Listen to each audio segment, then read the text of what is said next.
종려주일이라고 하는 것은 종려나무 가지를 꺾어가지고 예루살렘에 입성하시는 예수님을 호산나 호산나 하면서 맞이했기 때문에 종려주일이라고 합니다. 그래서 예수님의 십자가 사건을 놓고 보면 많은 상징적인 것들이 등장이 되고 있습니다. 그 가운데 나귀를 타고, 특별히 그 나귀 새끼를 타고 예수님이 예루살렘에 입성하셨다는 기사가 사복음서 모두에 나와 있습니다. 그 네 복음서를 다 비교해 보면 전부 공통적으로 그렇게 기록을 하고 있는데, 오늘 마태복음 21장은 그 나머지 세 개 복음서하고 조금 다른 면이 눈에 띕니다. 그게 뭐냐면, 다른 복음서들은 나귀 새끼를 타고 예수님이 입성한 거, 물론 이 마태복음도 예수님이 나귀 새끼를 타고 가신 거 똑같은데, 이 마태복음 21장에는 나귀 새끼만 있었던 게 아니고 나귀와 나귀 새끼, 그러니까 아마 그 나귀 새끼의 어미 나귀하고 같이 있었는데, 그걸 풀어가지고 예수님에게 가져와서 예수님이 그 나귀의 어미를 탄 게 아니고 다른 세 복음서와 똑같이 나귀 새끼를 타고 입성을 하시는데, 나귀 새끼만 간 게 아니고 그 나귀도 같이 따라서 가는 그런 광경이 눈에 그려져요, 오늘 마태복음 21장은. 그러니까 조금 더 흥미롭다, 이런 생각이 듭니다. 보통 같으면 짐도 많이 날라보고 또 사람도 많이 태워본 나귀 어미를 타고 가고, 한 번도 나귀 사람을 태워본 적이 없던 그 새끼는 옆에 따라가면서 배우든지 또 엄마를 따라가든지 뭐 그렇게 그림이 그려져야 되는데, 그 경험 많은 그 나귀 어미를 타질 않고 그것도 같이 가는데도 불구하고 그 새끼를 타고 가면 그게 좀 불안해 보이기도 하고, 또 나귀 어미 입장에서는 좀 불쌍해 보이기도 하고, 또 어떤 면에서 잘할 수 있을까 조마조마하면서 따라갔겠다, 이런 생각이 드는 거죠. 왜 예수님은 굳이 그 어미 나귀를 타지 않고 나귀 새끼를 타셨을까 하는 건데, 그 의문에 대한 답이 오늘 본문에도 나와 있습니다. 4절에 이는 선지자를 통해서 하신 말씀을 이루려 하심이라. 예수님께서 이 세상에 오셔서 하신 일들은 전부 구약에 예언되어 있던 하나님의 말씀을 실현하는 것들인데, 그래서 어떻게 보면 즉흥적이거나 뭐 그 상황에 맞춰서 그저 행동한 것이 아니고 계획되어진, 예언되어진 그 말씀을 따라서 행하시는 건데, 그러면 왜 구약에는 선지자가 이렇게 예언을 했을까? 도대체 그 본문은 어디에 나오는 걸까 할 때, 오늘 21장 5절에는 그 스가랴서 9장 9절의 말씀을 인용해 가지고 이렇게 바꿔놨어요. 시온의 딸에게 이르기를 너의 왕이 너에게 임하나니 그는 겸손하여 나귀 곧 멍에 매는 짐승의 새끼를 탔도다 하라. 그래서 이유가, 이 나귀 새끼를 탄 이유가 그는 겸손하셔서라는 겁니다. 겸손하시기 때문에. 이게 왜 중요하거나 좀 특기할 만한 사항이냐면,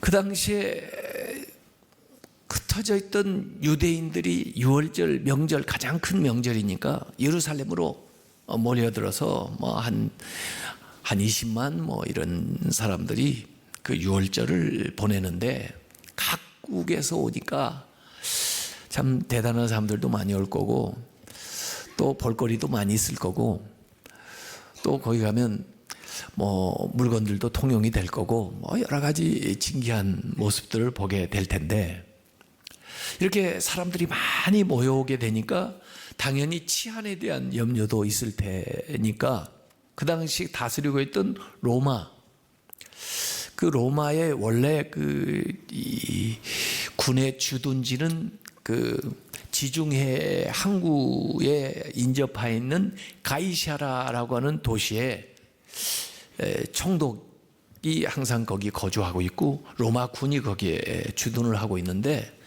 이 유월절 때만은 그 총독이 질서 유지를 해야 되니까 군대를 이끌고 예루살렘으로 들어오는 겁니다. 그래서 이 지중해 쪽에서 예루살렘으로 들어오면 서쪽인데, 지중해가 거기서부터 예루살렘으로 들어오는 이 본디오 빌라도의 그 총독의 행렬은 그야말로 대단한 행렬이었습니다. 네.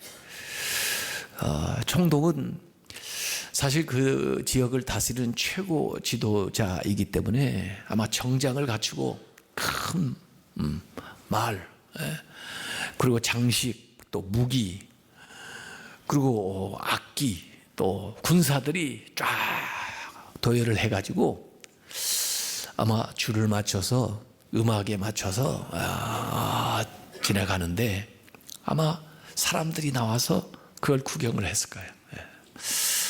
가까이 근접하지는 못하고 멀리 떨어져서 질서를 유지하는 가운데 아마 그 군대가 예루살렘으로 들어오는데, 이 퍼레이드가 중요한 이유는 이때 그들에게 과시하는 거죠. 우리 로마가 얼마나 위대하며 우리가 얼마나 강력한 군대와 무기를 가지고 있는지를 보여주면서 시위하는 거예요. 까딱 너희들 잘못했다가는, 혹시 딴 생각 품었다가는 혼날 줄 알아라. 이걸 보여주면서 들어가는. 그래서 가능한 한 최고 좋은 것, 대단한 것, 웅장한 것, 이걸 보여주면서 가는 건데, 예수님의 행렬은 거기에 비하면 너무나 보잘것없는 거죠. 어떻게 보면 웃기기까지 하는 행렬이에요. 우스꽝스러워요. 예수님이 오신 행렬은 전혀 반대 방향에서 왔어요. 갈릴리에서부터 쭉 내려와 가지고 여리고에서, 그 다음에 항상 예루살렘에 올 때마다 들리는 게 베단인데, 베단이 나사로와 마리아 마르다의 집에서 이제 하루를 유하고, 그 다음에 언덕바위로 올라오면 그 벳바게인데, 그 벳바게에 오시면서 두 제자를 보내는 겁니다. 가서 낙이 매여 있는 게 있을 텐데 그 나귀를 풀어서 데려오라. 우선 나귀를 풀어 데려오라. 저는 어제 저녁에 그 말씀이 조금 더 이전에 몰랐던 그 관심이 좀 가더라고요. 그래서 이 어린 나귀를 타고 가시는데, 이 큰 말과 코끼리라든지 마차를 타고 가는 그 행렬하고는 굉장히 대비되는 그런 모습으로 오시는데, 결국 그렇게 오신 예수님이 우리의 삶을 변화시킨다는 거예요. 완력으로 쳐들어와 권위로 우리를 부리는 자들이 우리의 삶을 변화시키는 게 아니고, 오히려 그 로마는 무너지고 그 권력자들은 사라졌어도 이렇게 나귀를 타고 오셨던 예수 그리스도가 인류의 역사를 바꾸고 개인의 역사를 바꾼다는 거예요. 오늘도 예수 그리스도는 우리의 삶에 이 겸손하셔서 낙이 새끼를 타고 오시는 주님처럼 임하시는데, 그 예수님이 우리를 진정으로 자유롭게 하고 우리를 구원하고 우리의 삶을 바꿔준다 하는 의미를 여기서 찾아볼 수가 있어요. 저는 이 나귀 새끼를 탄 것 자체도 이적이라고 봅니다. 예수님이 많은 이적을 행하셨는데, 이 나귀 새끼 한 번도 사람을 태워본 적이 없는 나귀다. 우리가 이 말을 길들이는 것도 좀 이 화면이나 또 들어 알게 되는데, 야생 말을 데려가지고 또는 한 번도 사람을 태워보지 않은 그 말이 사람을 태워서 자기 역할을 수행하기까지는 많은 훈련과 연단이 필요한 거예요.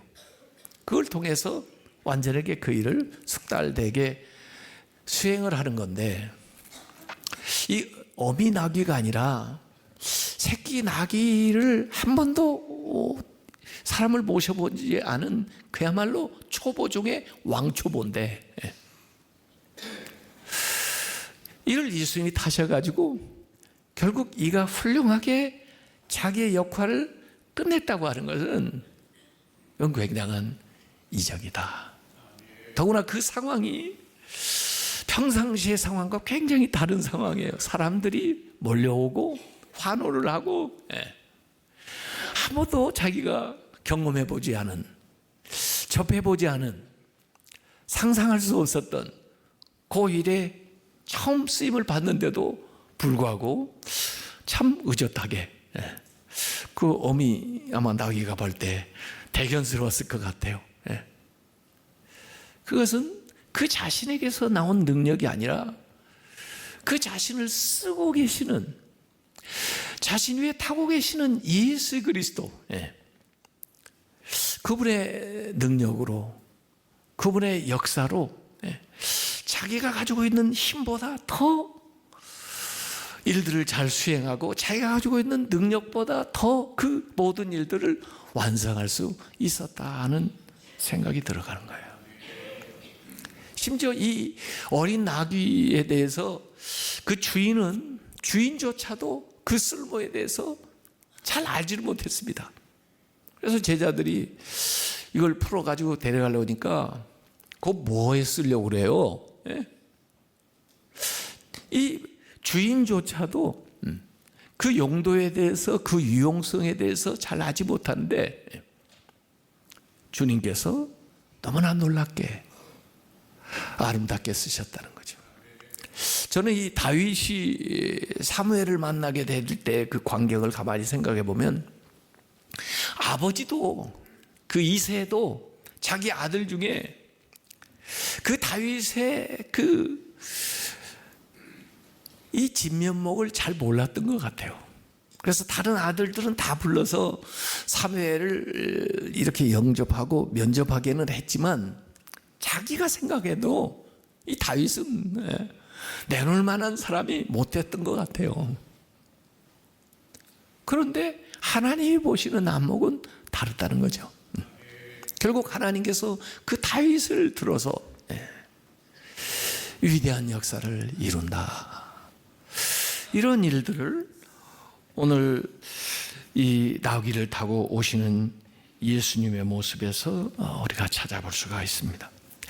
예수님은 정복자로 오시는 게 아니고 우리를 자유케 하시기 위해서, 또 우리를 섬기기 위해서 겸손한 모습으로 우리에게 다가오시는데, 우리가 순종하고 헌신하면은 비록 보잘것없는 것이라도 더 가능하게, 더 영광스럽게, 복되게 만들어 가신다 하는 것을 여기서 보게 되는 거죠. 여기 주님이 쓰시겠다, 이 말이 저는 가만히 보면 무슨 암호 같아요. 그 말에 서로 통용이 돼요. 한 번도 만난 적이 없는 사람이었는데, 아니 이거 끌고 나오면 그 주인이 뭐라고 할 텐데요, 뭐라고 얘기를 해야 될까요? 그랬을 때 주가 쓰시겠다 해라. 아니 그 사람이 주인인데 또 무슨 주님이 쓰신다고 그래. 이해가 안 되는 말이지만 가서 이야기를 했더니 그 말이 통해요. 마치 암호처럼 말해요. 그래서 내주고 예수님께서 이제 그걸 타고 들어가게 되는 거죠. 그래서 사람들이 그 앞에 몰려오는데 로마 군대 행렬에는 사람들이 길을 내고 전부 흩어져서 구경꾼이 되기 십상인데, 오늘 이 예수님이 나귀 타고 가는 이 행렬에는 사람들이 가까이 모여드는 겁니다. 그리고 자기들이 그 행렬의 일원이 돼요. 그리고 나뭇가지를 갖다가 깔고, 또 심지어 어떤 사람은 자기의 겉옷을 벗어가지고 카페처럼 깔고, 그리고는 예수님과 함께 가면서 자기들이 노래를 불러요. 호산나, 호산나, 다윗의 자손으로 오시는 이여. 이 호산나라는 말의 뜻은 Save me, 지금 나를 구원하소서라는 뜻이에요. 지금 나를 구원하소서. 메시아여, 지금 나를 구원하소서. 이게 호산나예요. 자기들이 자기의 입에서 지금 압제받고 어려움 당하지만은 그 메시아를 향해서 다윗의 자손이요. 원래 이스라엘의 왕조가 다윗의 자손으로 쭉 이어져야 되는데 이미 왕조는 끝났지만 그 보이는 혈통의 왕조가 재건되는 것이 아니라 역대기서의 그 예언과 그 말씀의 정신을 따라 영적인 다윗의 왕국이 다시 한번 이루어지는 그 메시아가 도래하는 그것을 찬양하면서 그들이 그 행렬의 일원이 되어가지고 나아가네요. 그냥 구경꾼이 아니라 참여자가 돼가지고 앞장서서 나가시는 그 예수 그리스도의 뒤에서 그 대오를 이루면서 들어가는, 이게 이제 예수님의 예루살렘 입성의 모습입니다. 이 예수 그리스도께서 우리 앞장서서 가시고 우리는 구경꾼이 아니라 또 그 대단한 모습에 질려가지고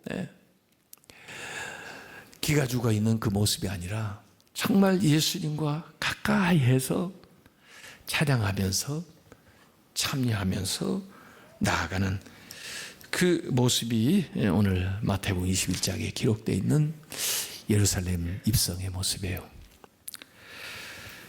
어찌 보면 오늘 이 성경에 언급되어 있던 것들은 굉장히 역설적인 내용이 언급되어 있습니다.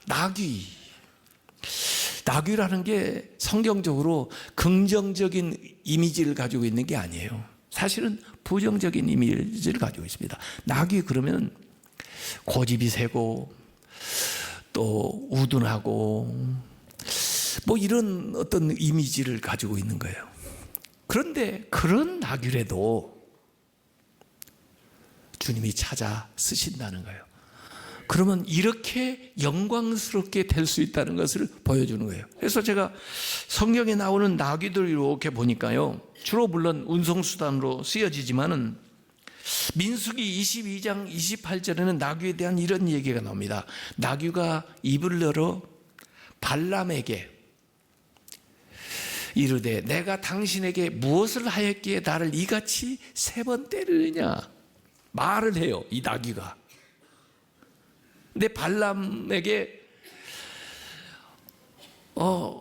말을 하는데 발람은 말을 안 듣는다고 이 나귀를 때리는데, 이 나귀는 발람이 보지 못한 하나님의 천사를 봤거든요. 그리고 감히 거기에 근접하지 못해서 가지를 않고 있는데 이 발람은 자기 말 안 듣는다고 때려요. 그러니까 여기 나귀가 발람한테 하는 얘기거든요. 왜 나를 때리느냐 알지도 못하고. 그러니까 사실은 선지자가 모든 걸 알고 더 이 영적으로 예민해야 되는데, 오늘 이 본문은 이 선지자가 나귀만 또 못하다. 그걸 드러내기 위해서 아주 극단적인 나귀를 들어다가 말을 시켜가면서 일깨우는 거거든요. 이사야서 1장 3절에도 보면 나귀에 대한 이야기가 나오는데, 나귀는 소는 그 임자를 알고 나귀는 그 주인의 구유를 알건만은 대조적으로 이스라엘은 알지 못하고 나의 백성은 깨닫지 못하는도다. 그래서 소하고 나귀를 들어가지고 이스라엘과 백성과 대조를 시켜서 이 얘기를 하는데, 그것도 역시 나귀의 예를 들은데 사실은 그들이 가지고 있는 부정적인 이미지에 빗대어서 이 얘기하는 거죠. 나귀가 뭐 사람도 몰라본다고? 야, 너희 사람들은 나귀만 또 못해. 나귀는 그래도 주인을 알고 자기 구유도 먹이통은 아는데 어째 인간은 그 하나님을 그렇게 모르냐? 인간은 어디에서 먹어야 될지를 모르냐? 이걸 극단적으로 나귀를 통해서 설명을 해주는 거죠. 그래서 이 역설적인 의미가 있다는 거죠.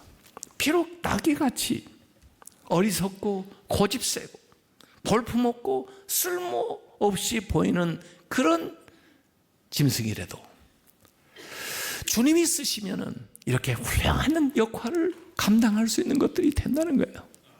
하물며 하나님께서 너희들을 부르시고 하나님이 너희를 쓰신다고 하면 뭘 못하시겠느냐? 어떤 하나님의 위대한 역사를 못 이루시겠느냐 하는 의미를 우리에게 역설적으로 이 나귀 중에 어린 나귀, 한 번도 사람을 태워보지도 못했던 나귀의 이 얘기를 통해서 우리에게 말씀하는 거예요. 이 나귀에게 일어났던 이 이적과 놀라운 역사가 얼마든지 우리가 주님을 믿고 순종하면서 나아간다고 하면은 우리의 인생을 통해서는 더 위대하고 영광스럽게 나타날 수가 있다. 그것이 예루살렘에 입성하신 예수님의 뜻이라고 하는 것을 우리에게 얘기해 주고 있는 거예요. 이 복음서에서는 예수님이 나귀를 탔지만요, 성경의 마지막 책인 요한계시록에 가면은 그 메시아가 백마를 타고 나타납니다. 같은 메시아인데 복음서에서는 나귀를 타시고 마지막 요한계시록에는 백마를 타고 나서요. 그래서 유독 그 한국의 이단들은 백마 타고 나타나는 자들이 많아요. 옛날에도 그랬고 최근에도 보니까 신천지 이만희 사진을 딱 보니까 딱 백마 타고 나타나더라고요. 네. 근데 백마 타고 나타나는 주님을 보게 되는 순간은 마지막입니다. 나귀 타고 오시는 예수님은 구원하기 위해서 오시는 예수님이지만은 백마 타고 오시는 예수님은 심판에 주로 오시는 메시아예요. 그래서 요한계시록 19장 11절에 보면 내가 하늘이 열린 것을 보니 보라 백마와 그것을 탄 자가 있으니 그 이름은 충신과 진실이라. 충성하는 것과 진실된 거라.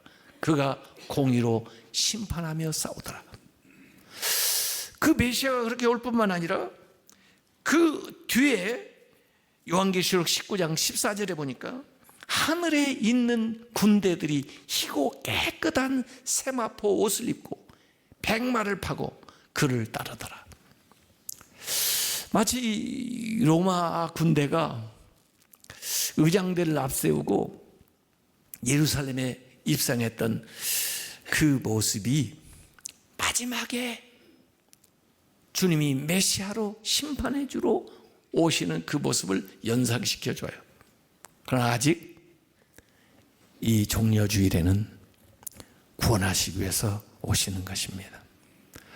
오늘 주님께서 이 구원의 역사를 이루기 위해서 이 땅에 우리의 삶에 오셔서 그 구원의 역사를 이루어가는 과정들이 이번 주간에 진행이 될 거고, 그러한 주님의 역사로 말미암아 놀라운 부활과 구원의 역사가 우리에게 일어날 줄로 믿습니다. 아직 주님이 나귀 타고 겸손하게 우리에게 오실 때 그 예루살렘에서 호산나 호산나 하면서 주님을 환영했던 그 무리들처럼 우리가 주님을 마음속에 모셔드릴 때 우리의 삶이 변화되고 우리의 가정이 변화되고 이 땅이 새로워질 줄로 믿습니다.